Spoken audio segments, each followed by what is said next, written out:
Matthew Ansell. I'm the CEO and founder of the Hive Company. I basically got a million employees, all female. My flying females being the bees. I'm 24 and this is Stevie. This is Stevie. How's it, guys? My name is Devashin. I'm Matt's assistant in the beekeeping. I'm 22 years old and this is our story.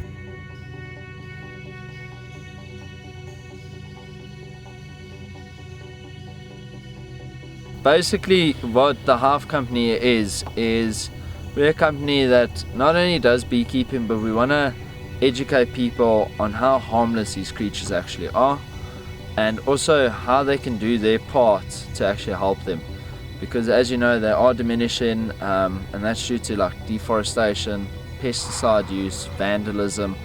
So what we're doing is we securing sites that basically when we get to the site, not only do we put the bees there, but we add more forage.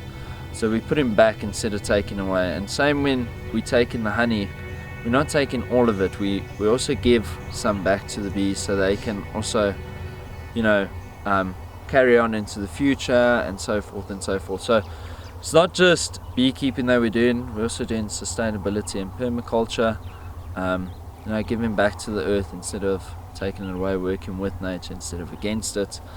And yeah, we want to educate people, you know, on how to do beekeeping and, you know, how to actually just live sustainably. So in the future our kids can at least see a tree, they can at least eat food that's like, I mean, your berries, your herbs and so forth that are essential for pollination.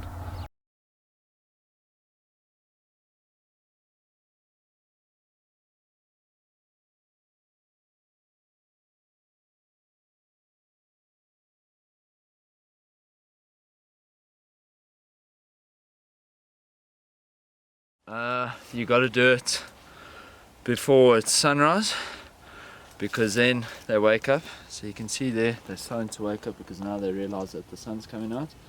Because if you don't do that, then they're going to be confused where they are, and they'll go to the same spot over and over and over and over again.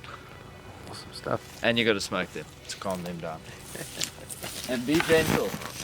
Okay, so when you do the lid, you put it in the front, so then any bees that are there, you can just see these little ones there, they can just crawl back.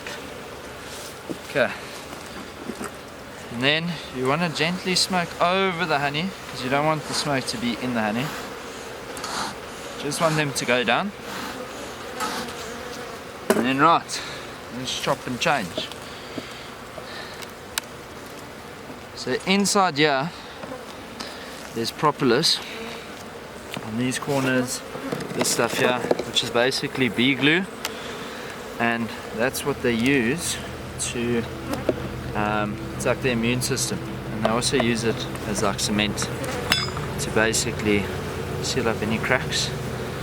So you can see this guy, there's no honey, but they did build all that comb. Then what we do is we just gently go the two hinges like this, just go like that. And the main thing when you're working with them, you just got to be gentle. You see, I'm not like fast with them, not rigid. There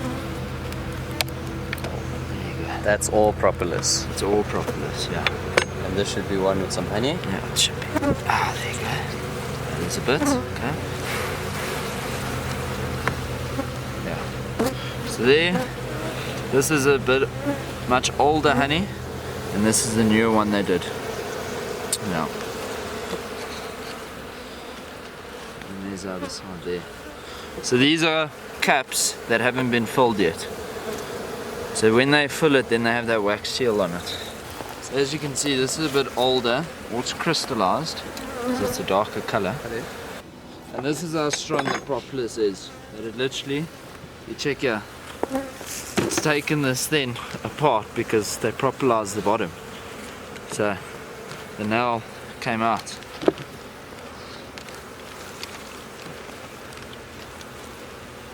Just dust them off. Just give them a light dusting. Not hurting them. So you see how they're stuck here? It's because they're cold. So they're just trying to... They're a little bit frozen. They're a bit frozen, yeah. They're literally stuck in They're place. literally stuck in place. Okay, so this is actually how believe it or not, this is how it starts off. This is what we give them. Then they get to like this stage where they start building. So you can check they've extended it. Then it goes to that stage where they have honey, start putting honey in it and whatnot.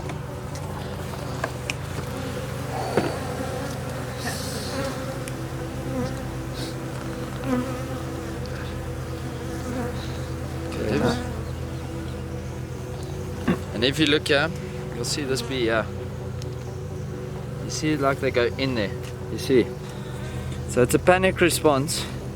They're basically now, because I'm like an invader, more or less, they're just trying to suck up their stomach with a lot of honey. So, because obviously in the animal kingdom, let's say a honey badger attacks them or whatnot, and now they're without honey, they keep that honey for storage. So then, if they are without honey in that, they still got it. Yeah. If you look here, these orange bits that are here, like those little orange things, those are pollen. Yeah. And then obviously that's some honey, some that hasn't been capped. And then I'm just putting them all. I'll put in that super here. It's not touching the dirt. And then yeah, this side here, this is actually where the babies are, the queen. So the queen would be in these 3 frames around here. But we won't lift this because now it's winter time. So you don't want to disturb all that propolis they've just made and sealed up. So we're done with this one. And he's done. So we did winter maintenance. So what that is now that the winter's come in, a lot of forage is dying down. So as a result, they're not going to be growing their hive as much. So there's not going to be honey coming in. So what we did basically is we harvested the honey. We've taken a chamber off, super. So we've given them less space so they can keep themselves warm. Because now what they're going to do in winter is they're going to huddle together to keep that warmth there. They've got to keep that hive at about 35 degrees, 32, 35 degrees all the time. If it drops there, then they heat themselves up. If it gets too hot, then they fan themselves out. But essentially we've reduced their chamber so they can get a little bit warmer. And then what we have done is we set up a feeding station. So in that feeding station, that's where we're going to feed them throughout winter so they can survive through this winter, so in spring they can thrive again basically. So that's what we did.